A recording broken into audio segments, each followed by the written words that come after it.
तर मित्रांनो असं नाही पहिल्यापासून बघा. तर आम्ही आलो होतो स्टेडियममध्ये यायला लागला कट्टाळ म्हणून आम्ही चाललो स्टेडियमच्या बाहेर. टिंगू भाऊ होते माझ्यासोबत. आम्ही मग बाहेर गेलो. मग पुन्हा गेलो लवच्या दुकानात. लव भाऊ आमच्याकडेच बघत होता. घेतलं उधारीच्या पैशानी चॉकलेट. तर इथे एक पतंग दिसला तर आम्हाला मन झालं पतंग उडवायचं. मग आम्ही निघालो पोलीस ग्राउंडच्या दिशेने तिथं पतंग उडवायला. तिथं आमचे मित्र दिसले गट्ट्या आणि पप्या तिथं बसले होते.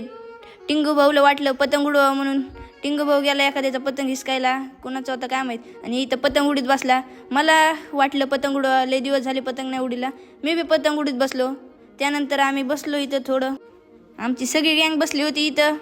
त्यानंतर आला हास्य सम्राट बसला होता हसत. त्यानंतर आमची गँग निघाली. तिथं नाट्य पण त्यात ॲड झालं होतं. त्यानंतर आम्ही पुन्हा स्टेडियमवर गेलो. स्टेडियमवर बघितलं तर तुफान गर्दी होती. अशी गर्दी होती का नाही त्या दिवशी काय होतं काय माहिती.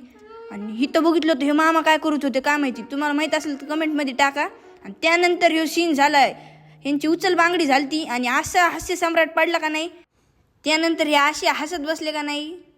जर तुम्हाला असेच व्लॉग बघायचे असतील तर फॉलो करा, कमेंट करा आणि लाईक करा. धन्यवाद.